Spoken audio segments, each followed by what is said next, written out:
So good afternoon, everyone. This is Audrey Russo, President and CEO. Thrilled to be here today on another beautiful day in Pittsburgh, but hopefully we're talking to the world, not just all of our friends in Pittsburgh.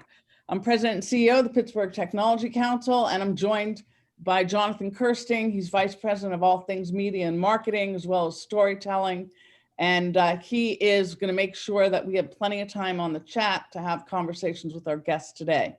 Want to give a big shout out to Huntington Bank, thanking them for being with us across this entire journey since COVID. We're in our 100th blah, blah, blah date today. I don't even know. Blah. That's okay. I don't mean it in a negative way. I mean that we're just fighting onwards and making sure that we're keeping the community tethered. And today is no exception. We're very excited to be able to talk about investments and startups and entrepreneurship and all those fun things that we know are really important to the Pittsburgh region. And actually, I'd like to say that Altoona is part of the Pittsburgh region, and I'll talk about that in a moment. So I just want to tell everyone that your microphones are muted and you have an opportunity for chat, but please be cognizant that this isn't an opportunity to sell your wares. This is an opportunity for us to just indulge ourselves for 30+ minutes with our guests today and talk about the topics at hand. And I know we have a lot of things lined up. Jonathan will talk about that as well for future conversations. I know that we're packed for the rest of this weekend, next week as well. So here we go. We're going to dive in. We're going to meet Justin Mandel. And Justin is the chairperson of the Alleghenies Angel Fund. And we are going to make sure that we know what that is, what he's up to, and how that matters to all of you who are listening on the call today. So good afternoon, Justin. Thank you so much for being with us. And before we talk about the fund, we like to get to know who you are. Who is Justin? Tell us a little bit about your journey and who you are and how it's led up to the work that you're doing right now. Sure. Thanks for having me on today. I'm always happy to talk about what we're doing at the Alleghenies Angel Fund. We spend a lot of time in Pittsburgh and the greater Pittsburgh region, which I'm sure we'll talk about a little bit too. My background comes from the tech and telecom business. I actually grew up in California, and then after college was based in London in England and worked for mobile telecommunications providers around the world, helping them with strategy, business development, and business management, and other topics. Did that for the better part of 10 years. And then about 7 years ago, moved to Pennsylvania, where my wife is from, start a family, a big new adventure. I spend most of my time now during the day developing commercial and residential real estate in and around Pennsylvania. And about 2.5 years ago, began working with the Southern Alleghenies Planning and Development Commission to start what now is the Alleghenies Angel Fund. We closed on our full capital raise in February of this year, about $1.3 million, just more than $1.3 million. Mm-hmm. And we've made 5 investments so far. What about the guitar in the background? That is a COVID hobby. I played a little bit when I was younger and trying to get my kids interested in music. So my wife takes piano, I'm in charge of the guitar. So good, any genre? Pop, rock, blues, you know. I don't know, you know what? We sometimes do something where we make people perform randomly. Yeah. So depending upon how this goes, we may ask. Jonathan and I, that's a thing that we do. We'll take requests from the crowd if you like and play a couple. Not only that, the guitar is sitting right there staring. I know, it's like within reach. Maybe I should move my screen next time. Yeah, you might want to do that. Don't turn it towards the drums and then you're really in trouble. So let's just talk about, so you launched this fund. It's a small fund, but it's certainly meaningful for companies. And, you know, as companies start. So what can you tell us like about the team, the reason why, what your passion is, and what does the greater Alleghenies actually mean? So the fund is in part sponsored by the Southern Alleghenies Planning and Development Commission. I'll talk about, I guess, their region is a 6-county Right. region that encompasses Blair, where many of our members are from, but also Somerset, Bedford, Cambria, Westmoreland County, and a couple other geographies. Their funding for us came through the Appalachian Regional Commission, which is focused on economic development in the greater Right. Appalachian area. Our fund is free to invest in whatever venture or geography that our members choose to invest in. We're member led, so we make those decisions in a consensus driven way. But after our primary mission of returning capital to our members, our secondary mission is to really support ventures in the central and western Pennsylvania region. And we spend a lot of extra time looking for good opportunities in this area. So of the 5 investments we've made so far, 3 of them are companies that are based in or around Pittsburgh. Travel, and I'm sure many of the people on the call today have probably heard of them: Travelwitz, Conservation Labs, and Pit Moss. Mm-hmm. Nice. Oh yeah, that's great. Oh. And so what has surprised you in terms of anything sort of outside of Pittsburgh, like proper, what you've seen in those other counties? What has intrigued you? What has surprised you? How much entrepreneurship is really going on there? There's a lot of entrepreneurship going on. We're fortunate that the Ben Franklin organization is a part of our fund. And so we get exposed to a lot of very early stage entrepreneurs in our region and in greater Western Pennsylvania, and in fact, all over the state.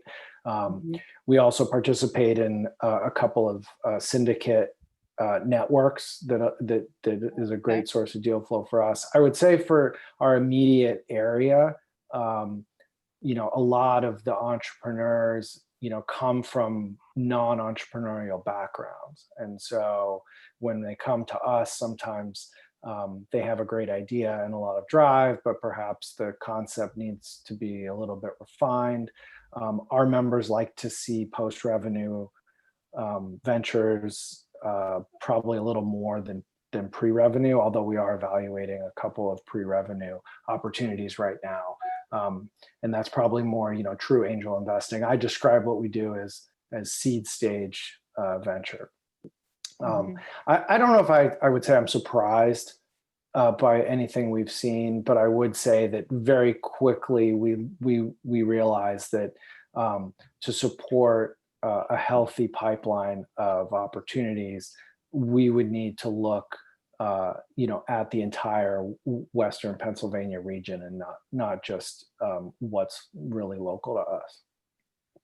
So are there any trends that you're seeing? I mean, because you've got to talk to a lot of people, a lot of founders to even, select a company to invest in. Are there any trends that you're seeing from where you sit? Trends in our local area, no. I would say that we have been pleasantly surprised that we have continued to see a lot of active deal flow despite COVID and the economic fallout from the pandemic. A lot of our syndicate funds spend time on biotech and therapeutics and healthcare related ventures. We tend to focus a little more on ventures that are in other industries. We find that particularly therapeutics and medical devices and things like this have very binary outcomes. They're dependent on regulatory approval, and they often require several follow-on rounds of capital for investors to really get their money back. We gravitate towards ventures that typically have a manufacturing component. A lot of the software technology opportunities we look at have a hardware component that go along with that. And I'm not sure if that's because of just the universe of opportunities that we see in Pennsylvania, or if it's something to do with kind of what is tangible for our members. But that's kind of a little bit more where we focus relative to maybe some of these other seed stage, angel stage venture funds. And so are you looking, when it says the Alleghenies, so does that mean that your commitment is really in a region? It's not. I would say that, because, we have over 50 individual and family members in our fund, who are actively, screening and reviewing opportunities and voting on the companies that present to us, and are co-investing alongside our fund. So, it's not just directing the fund's capital, it's putting additional private capital to work in these opportunities, because of most of our members are in Bedford, Somerset, Blair, Cambria County. That's a little bit more of like where we give a second look. But we've invested in companies in a company called Gilson Snow. Actually, I'm wearing their hat today. They're based near Williamsport and Mifflinburg. We invested in a company in Lancaster. We're in due diligence with firms that are based everywhere between Leetsdale and Philadelphia. What does Gilson do? Gilson is a manufacturer of snowboards and skis. They have two things that make them very unique. One is a patented design for their skis and boards. They're not flat on the bottom. They have ridges, and the theory is that treating snow as a liquid rather than as a solid is a better way to design that board or that ski to take advantage of other properties of snow. They're more fun to ride. They're easier to learn on, fewer edges and things like that. If you look them up, very, very highly reviewed, very strong brand with a very strong group of loyal customers. The reason we invested in them actually is not because of the board design. What Gilson's been able to do is actually re-engineer the entire manufacturing process for skis and snowboards. And so every pair of skis and every board is actually custom built to order. After the customer makes that order, you can choose stock graphics packages that they have, or you can design your own.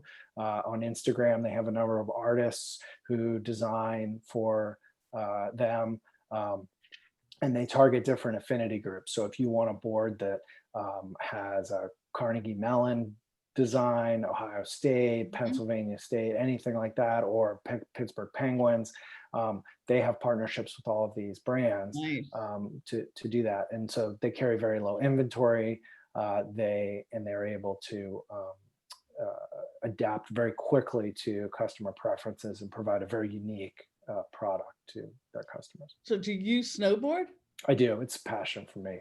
It is. So you can have fun on every end of that, right? Invest, help. Yeah, I mean that was one of the things that really attracted me to that opportunity. But once I got a chance to get to know Nick, it was really clear that there was beyond just my passion, there was a real investment thesis for investing. But still, it's always great to combine that. Are there any other companies that you think that Pittsburghers might not know about that you want to highlight? So in the Pittsburgh area, we I should say we do not have any current companies that are in due diligence. Actually, that's not true. So we are looking at, we've had pitch, I guess I can talk about everybody's name. We've had pitches recently from a company called Meter Feeder, which many people may have heard of. And we're looking at that opportunity. And we've also had a pitch recently from a company called Hemp Synergistics that we're taking a look at too. I think what they're doing is really interesting.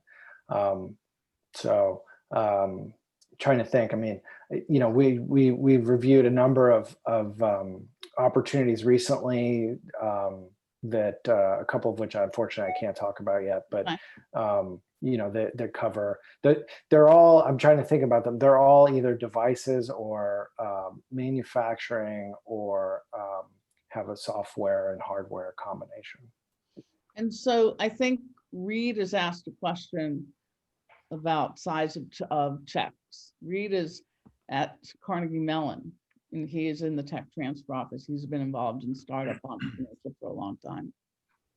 Yeah, that's a great question. I can see that here. Thanks. So we, from the fund, we plan to invest between $50,000 and $100,000 in individual opportunities, and that would give us a portfolio over the life of the fund of somewhere between 15 and 20 portfolio companies.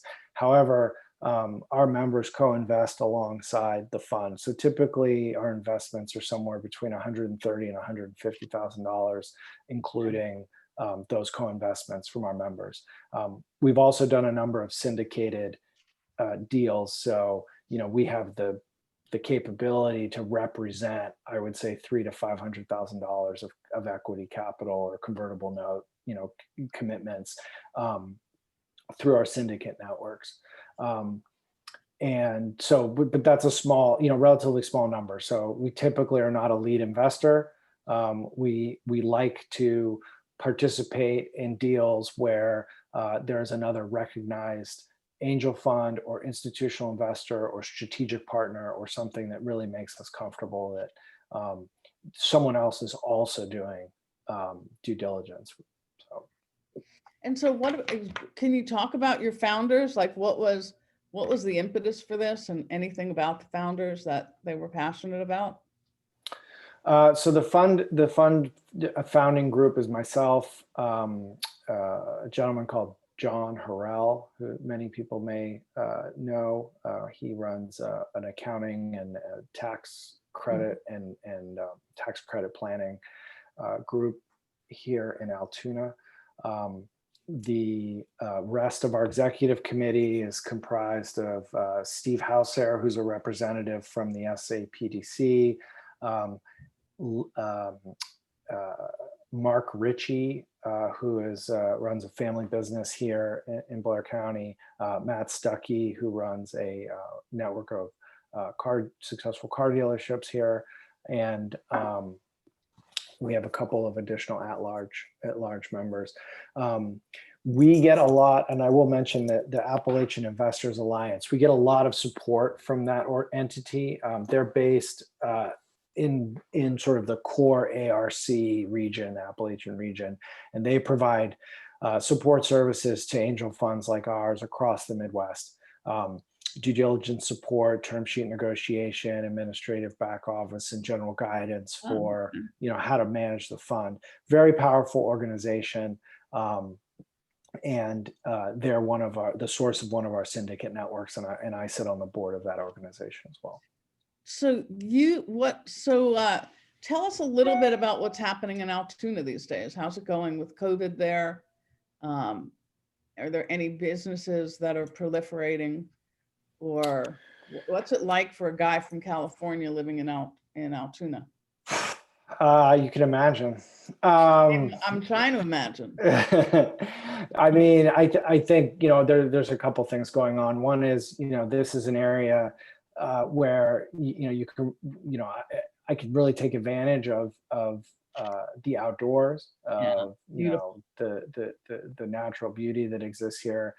That's what's attractive to a lot of people, and it's an opportunity to get involved in a lot of business opportunities like the Angel Fund that are more difficult to start in other regions and may present more competition in other regions. So, and real estate is the same way.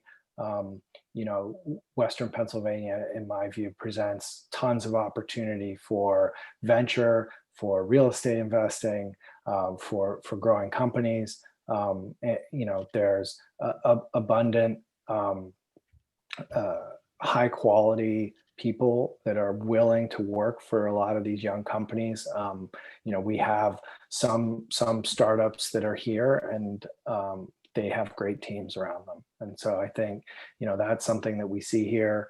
Obviously, this area has been impacted like every other. I would say the culture is a little less stay at home and a little more just get out and get on with it, which, for good or Right. bad is the way it is here. Mhm. But we see with the exception of a few retail problems, that companies are generally performing well. Well, what do you see as we're headed into the winter? What do you think? I mean, obviously you hope for snow. So Yeah, so I mean, I will give you this is not the Alleghenies Angel Fund house Right, view. just you. My personal view here is that the next few months are going to be really difficult for everybody. The election notwithstanding, COVID is here and coming back in a very big way. Schools are going to have to make decisions on how they stay open and how they allow people to go to work. Businesses are going to have to make decisions on how they continue to operate remotely. And people are going to have to make decisions on, what they feel safe doing for the holidays and through the winter. I think that the upside for companies like Gilson and some of the other, and we're invested in another company called Reflection that makes a cognitive neurovisual improvement device and a software platform for that space. They have the opportunity to benefit from people who are going outside to embrace the outdoors. COVID is, everybody knows you couldn't get a bike for love or money over the summer. I think that people are going to find in the winter you won't be able to get a pair of skis or snowshoes or cross country get-ups. These are going to be things that I think everyone is going to flock to, and I think there's a lot of opportunity in that. So you have two more questions here, Jonathan. You want to get one's from David and one's from Lee Kimball. Start with Lee real fast. Does being based in a smaller market make it harder to find deal flow and capital, or is it easier to network and stand out? Good question. Yes. Obviously, what is difficult if we narrowly confine our geography is there's just fewer people and there are fewer companies. So we try to look broadly and we try to, give an extra look, I think, to entrepreneurs that are in the Western Pennsylvania region. But there are a lot of business people in Western Pennsylvania that are interested in investing in early stage companies. And so we found that capital raising actually wasn't the biggest problem. That was something that went pretty smoothly, surprisingly, I guess. But yeah, it's, we want to make sure that we're uncovering, the best deal flow that we can. And, we're not in a major metro. Absolutely. And then Dave Radin wants to know, do you consider software only or software as a service as typical investments in this kind of companies? At both, everything. Okay. So, a lot of companies use their hardware as an entree to becoming a software only or a SaaS only platform. Obviously, like, investors love those sorts of things because they are easily scalable, present higher margins, have the opportunity to be bigger opportunities. But we don't shy away from something that has a hardware component because often that's a great way to get installed in your customer base. So what about you? Do you work in any of these companies yourself? Do you try to flex a little bit of your expertise and your experience by working with the companies, not just giving them money? So we do. I sit on the board of Gilson Snow, actually, and we try to provide advice to companies where we can. The advantage of having 50 members is that there's always going to be somebody in our group who's a domain expert in whatever area it is, whether that's software, hardware, manufacturing, construction, real estate, therapeutics, devices, et cetera. So that is one of the powerful elements, and we can provide more than just capital across a number of different industries. The way that we approach due diligence is obviously both to understand, the return analysis for us, but the way we like to approach due diligence is to help our companies be ready for the next stage. So typically, there's a Series A or a priced round that comes 18 to 24 months after we put our capital in. Right. And the way we look at our due diligence is this company, or how can we make this company ready for institutional investment or for a priced round? So, it's a very collaborative diligence process. And the questions we ask aren't, like, why aren't you doing this or why aren't you doing that? It's much more like, when you get to the next step, these are the questions you're going to get asked. So let's think about that now and get ready for that.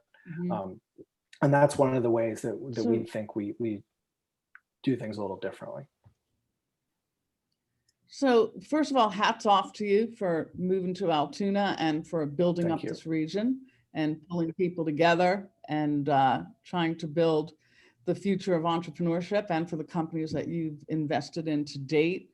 It's fabulous. I don't think we're going to get much snow. Well, I don't this want to hear winter, that. Justin, I don't but, want to hear that. I know. I didn't want to tell you that, but I'm just telling you, you're living in a beautiful region. The next time that we talk, I would like to hear something that you're playing on the guitar. That would be pretty important to me. Okay, so you really need to practice something. But if people want to reach out to you, should they just go to your website? I'm happy. What I was going to say in closing is I'm in Pittsburgh almost every week for one reason or another. We are always looking, like lots of funds, we are always looking for contacts with new ventures, new entrepreneurs, different founders. I love making those connections. So- I try to do a lot of screening for the fund. I think of my role primarily as deal flow generation. So, despite our partnerships with the Pittsburgh Tech Council, talking with Blue Tree, like we love to just, hear from everybody. So what's the best way for people to get a hold of you? You can go on our website, but you could also just send me an email. It's probably the best thing to do. Okay. Put it out I'm happy to, be contacted for advice and meetings, opportunities, anything like that. Thank you. Thank you for taking the time today. And I just want to tell everyone that we actually have Nihal Mehta from ENIAC Ventures on Monday. So Justin, you might want to tune into that one as well. And we also, tomorrow we have County Executive Rich Fitzgerald, who's coming back, I think for the third or fourth time to talk to us during COVID. So thanks to Justin Mandel for being with us today. Thank you for your leadership and your commitment. Really appreciate that. And people want to reach out to him, you know where to find him. If you need any help, just let us know. And thanks, Jonathan, for being with us. Appreciate everyone joining us. Stay safe. And we'll see you here tomorrow, same place, same time. Thank you very much. Thank you.